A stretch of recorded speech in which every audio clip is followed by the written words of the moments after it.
श्रावण मास 8वां अध्याय। ईश्वर ने कहा, सनत कुमार, अब मैं आपसे पाप को नाश करने वाले बुद्ध तथा बृहस्पति व्रत को कहूँगा, जिसे श्रद्धा के साथ करके प्राणी उत्तम सिद्धि प्राप्त करता है। ब्रह्मा ने इंद्र को ब्राह्मण के राज्य शासन और अभिषिक्त किया। किसी काल में चंद्रमा ने श्री बृहस्पति की तारा नाम वाली पत्नी को देखा। वह रूप यौवन संपन्न लावण्य मद गर्वित देख उसके रूप पर मोहित हो काम बाण के वश में हो गया।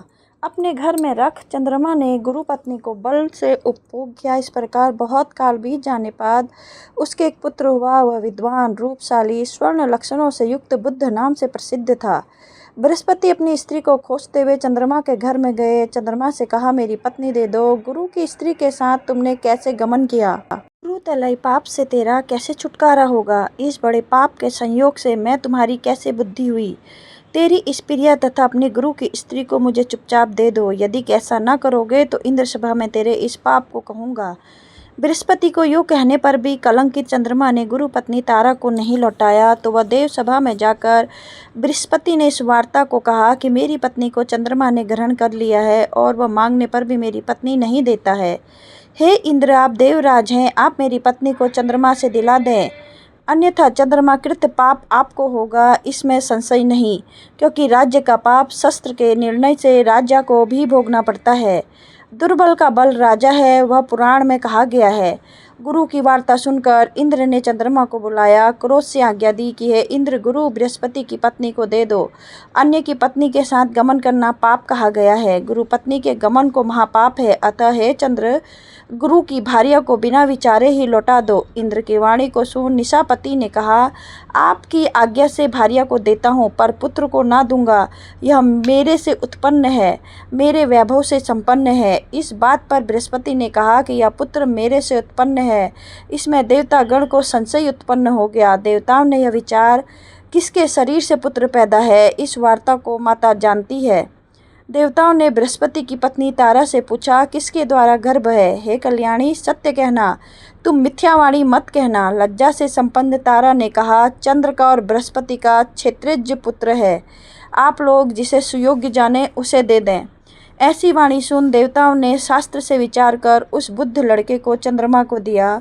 इससे गुरु को खिन्न देख देवों ने दोनों को वर दिया। चंद्रमा से कहा कि हे चंद्र, तुम घर जाओ, यह पत्र तुम्हारा है। चंद्रमा तथा बृहस्पति पुत्र यह ग्रह होगा। हे सुराचार्य, और भी शुभ बात को ग्रहण करो। जो मेधावी दोनों को मिलकर एक साथ व्रत करेगा उसे सब सिद्धि होगी। यह सत्य है। शंकर के प्रिय श्रावण महीने के प्राप्त होने पर बुध और गुरुवार के दिन जो अर्चन करता है वह दीर्घायु तथा संपूर्ण गुणों से युक्त पुत्र प्राप्त होता है। जो प्राणी खजाने से मूर्ति लिखकर यदि अर्चन करेगा तो उसके खजाने की अभिवृद्धि होगी तथा उसका क्षय नहीं होगा। पाकशाला में लिखकर अर्चन करने के पाक वृद्धि और देवनागर में लिखकर अर्चन करने से देव की दया होती है। शयन ग्रह में लिखकर अर्चन करने से स्त्री का वियोग भी कभी नहीं होता। धान्य ग्रह में लिखकर अर्चन करने से धान्य की वृद्धि हो जाती है। इस तरह तत्स्थान में उसका फल होता है। 7 साल व्रत करके उद्यापन करें। सोने की प्रतिमा का निर्माण विधि द्वारा अर्चन करें। 16 उपचार द्वारा विसर्जन कर होम करें। तिल, घी तथा खीर प्रज्वलित अग्नि में दें।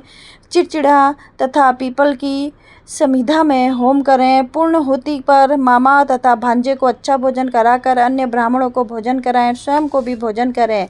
इस प्रकार 7 साल तक व्रत करने वाली व्रती सब इच्छाओं को प्राप्त कर लेता है। सनत कुमार ने शंकर से कहा, हे भगवान, आपने जो मामा तथा भांजे को भोजन कराओ ऐसा कहा, उसके कारण को कहिए। ईश्वर ने कहा, हे सनत कुमार, पहले समय में मामा और भांजा दोनों दरिद्र थे। वे दोनों भोजन के लिए घूमते हुए थक गए थे।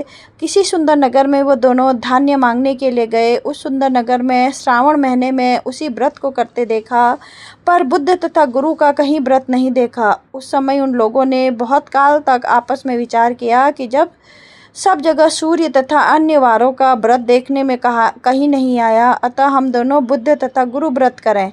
क्योंकि किसी ने इस व्रत को नहीं किया है, अतः यह अमुष्टि व्रत है, इसे सादर करें। पर व्रत विधान न जानने से फिर दोनों संशयी स्थापन हो गए।